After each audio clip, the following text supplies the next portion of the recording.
Today, I want to talk about one of the most revolutionary protocols in privacy coins, and that's MimbleWimble. In fact, this protocol with a funny name, it causes people's jaws to drop. So today, we'll talk about MimbleWimble as part of my Nutshell series. If you guys don't know, the Nutshell series is where I do an executive summary and break down what is important about a particular piece of technology. We're going to talk about why we need privacy at all. What are the key features of MimbleWimble? What is the technology behind this? And how this compares to other privacy coins as well, like your Monero and your Zcash. So we're going to do all that in today's episode. And I'll try to keep this as short as possible and as simple as possible so anyone can understand this and realize what this means for the whole of the cryptocurrency ecosystem. Why do we even need a privacy coin? What's important about that? So right now, if you send someone a non-privacy coin, just like your Bitcoin, Ethereum, your Litecoin, you're going to reveal a lot of information about yourself. The receiver of the coin can find out exactly what's in your wallet, how much the amount in your wallet, what you receive. It's like as if someone knows your income even, and where you spend it on, your spending habits, and how much you spend. That's a scary amount of information to be telling someone when you just do a simple transaction, say for example, buying coffee. And if this guy's a creeper or a stalker, they can essentially know everything they need to know without hiring a private investigator. Yikes. So the purpose of privacy coins is to actually hide those amounts, hide the amounts that you transferred, hide the addresses of who you're transferring to, and that makes it really a currency that you can use on a day-to-day basis. So what are the key features of MimbleWimble? And I think the most mind-blowing one is that there's no addresses. That's kind of crazy. Right now, when you send Bitcoin or receive Bitcoin, you always have an address. Like say I have a donation address for Bitcoin or Ethereum, you can send to that address. But in MimbleWimble, there's no such thing as a address. And this is really mind-blowing because there's no trackable kind of tag for anything. So this is unlike any other cryptocurrency we have today where there are tracers, there are addresses, and you can try to tag and track or even cluster analysis these addresses. With MimbleWimble transactions, that just doesn't exist, and it removes one of the core elements of how people can track you. Next up, there's no amounts when it comes to MimbleWimble. You kind of hide the amount of cryptocurrency transferred. Lastly, it also hides which IP you send it from. So this is kind of important. So if you send or receive cryptocurrencies every day using a particular phone, then that phone's IP could be an identifier for you. But with a new layer, something called Dandelion in MimbleWimble protocol, essentially it hides that information, giving you an additional layer of privacy.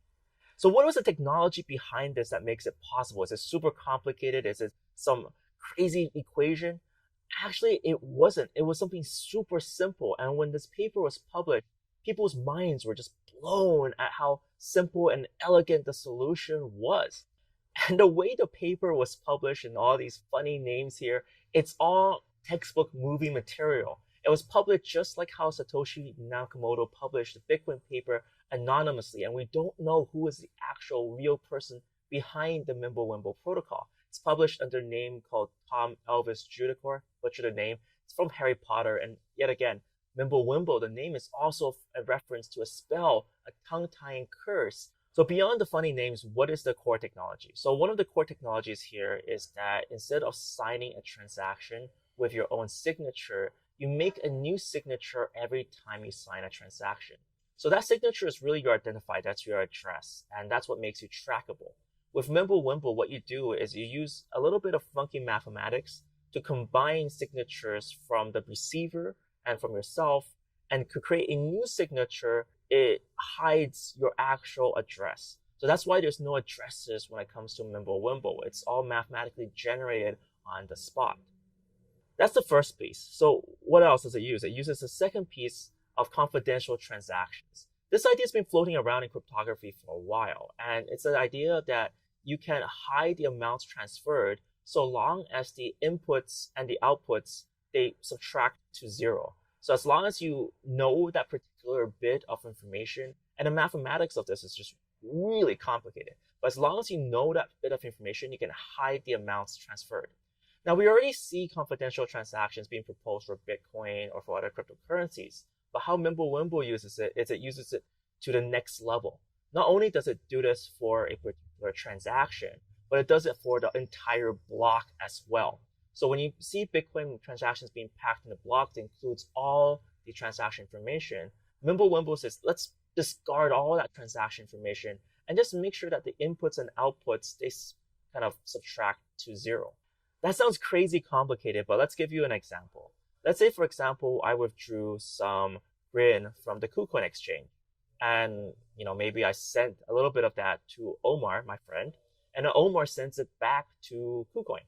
So that's pretty simple. And on Bitcoin, if it was Bitcoin, you'll see multiple transactions. KuCoin going to me going to Omar, then Omar going back to KuCoin.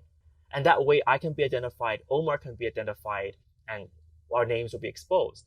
So with MimbleWimble, we can pretty much discard all that information. So it goes from KuCoin and ends up in another KuCoin. Who the hell is Michael and Omar? I don't know those people. That's a mystery to everyone. And that's really special because our names are never mentioned. It's never ever even recorded on a public blockchain. It's gone. We're just ghosts. We disappeared and all that information is lost and untraceable. Now, it's also quite important for scaling as well, because by discarding that information, you essentially compress and make the blockchain a little bit smaller. So it actually solves scalability there too. And this is the beauty of it. It wasn't about adding extra complications. It was about removing it. And this is why people's minds were blown. It's because of the whole elegance of this. And another key important fact to remember here is that this applies to all transactions on the MimbleWimble protocol. So it's not like just 1 or 2 transactions are private, the rest are transparent or public. Everything here is private, which is a very key important fact to remember, because if only a few transactions are private, we've been into this mindset now that you can start tracing and tracking those private transactions, especially if only 3 parties are involved. Let's say example, like 3 people wear a mask and the rest people don't wear a mask. You can pretty easily identify who those 3 weirdos are. But here, everyone's wearing a mask. Everyone's hidden. Everyone's private. And that's what's really important as well in this system. So how does this compare to other cryptocurrency coins or privacy coins? And I think this is not a section to say, oh, everything else is bad, but I just want to compare what are the core ideas and concepts. I think the biggest privacy coin to compare to is Monero, because we know that it's kind of the king of all privacy coins. Monero hides the addresses by creating a bunch of other fake addresses or wallets to send cryptocurrencies from, and it kind of camouflages the real transaction in there, making it really hard to find where cryptocurrency comes from and goes.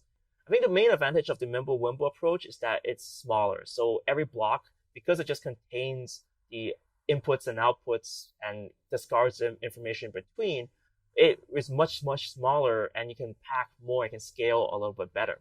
The other privacy technology to compare to is ZK Snark technology. So you probably heard of Zcash, Zcoin, these all, and even Ethereum, they're trying to adopt ZK Snarks.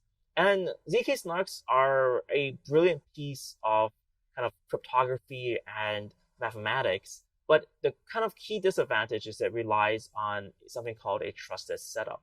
So in this trusted setup, there's these master keys that needs to be destroyed. And if these master keys are used or not destroyed properly, they can kind of control the entire network and create coins out of thin air. And that's kind of the major weakness of anything using ZK Snarks. It relies on the trusted setup, and there's various ways of trying to create these keys and then destroying them, like big public shows of destruction. And in many ways, it feels like Lord of the Rings. There's these 9 master keys, and if anyone controls these master keys, this world's over. A little bit like that. So MimbleWimble doesn't use a master key setup. It doesn't have trusted setup, and that way it's a little bit more secure in that sense. The last privacy implementation I want to talk about is the way Zcoin does it, where they rely on destroying coin, and then rebirthing them. Yeah, my handwriting is not the best here. But the way it works is that if you have Zcoin, maybe like say 5 XZC, and you can prove mathematically that they are destroyed. And the way this is done is via zero knowledge proofs, because you can provide the proof that's destroyed, but you don't have to reveal which address it's destroyed from, which is kind of special. So you just destroy them using zero knowledge proofs. So once it's destroyed, it's rebirthed somewhere else in another address. The interesting aspect here is that there's no link. So there's absolutely no way to link up what destroy coin gave birth to what other set of coins. And this is where you actually break all that transaction history. So you have no transaction history tying these coins together, so they're giving you a lot of privacy. The advantage of this way, even though at first I thought this sounded really complicated, is that because everyone can destroy coins, the pool from which this destruction comes from is so massive that everyone's part of it, that it's impossible to trace to really do that trace back. So it's a little bit different from all the other methods where it's still sometimes possible. You can maybe have a set of 7 people that you can tie those transactions to and start tracing back. So here the problem set is just way bigger. It becomes the whole community of anyone who's destroyed coins, which means that privacy is definitely much better preserved. Okay, obviously, I've been talking really good stuff about MimbleWimble, and it seems like I really love it. But there are some drawbacks and there are some disadvantages as well. First of all, the major drawback here is that a lot of this math is not tested. By discarding so much information, does it really work? And let's talk about the 2 implementations as well of MimbleWimble. There's 2 projects that use the MimbleWimble protocol. One of them is called Grin, the other is called Beam. And there was an epic battle between these 2 coins. So let me just talk to you about what's important about them. So they're made by 2 different teams. The Grin team is made by this anonymous group of cryptographers who passionately develop for this project and contribute out of their free mind. They kind of do it for free. The Beam team is a little bit different. So Beam is more of a corporate structure. So it's a company with a CEO and all that stuff. And a portion of mining rewards will go towards that company. So it's a much more corporate structure, and it has a governance system that keeps this company alive. And these are 2 very different approaches in governance and mindset. Personally, for me, I'm much more tending towards Grin, which is the kind of passion. Because what I found, and this is kind of surprising, but these corporation structures don't work very well because a lot of money is involved. If one developer doesn't get paid as much as the other one, they'll just rage quit. So that's kind of why I don't like the corporate structure as much anymore. And I favor this more anonymous, community-driven approach more. And for sure, I'm going to keep an eye on the space overall and on privacy coins. Because honestly, if you want to make this into a currency used every day, you really need a privacy coin. You can't just let whoever you pay track your wallet. And that's it for this episode and this nutshell summary, guys. So I really hope this explains MimbleWimble to you. If you guys are looking for resources, I'm putting them down below. There's a great video by Andrew Posta, one of the core developers behind Bitcoin, describing what he thinks and how this whole thing works. Andreas Antonopoulos was really good with him. Just leave a bunch of links down below if you guys are interested to explore this topic even more. And if you guys like the Nutshell series, please do put a like button. It really helps this channel grow. And I would love to hear what technology you want me to discuss as well. There's a lot of different technologies out there. And just looking at this made me so excited. So I hope to do another one in the near future. And I'm going to include a playlist of all the Nutshell videos as well. It's kind of like all different technologies explained. And I hope you guys can have a fun time exploring that list. Thank you guys so much for watching. Remember to hit up that like button and subscribe to this channel if you haven't done so already. See you in the next one.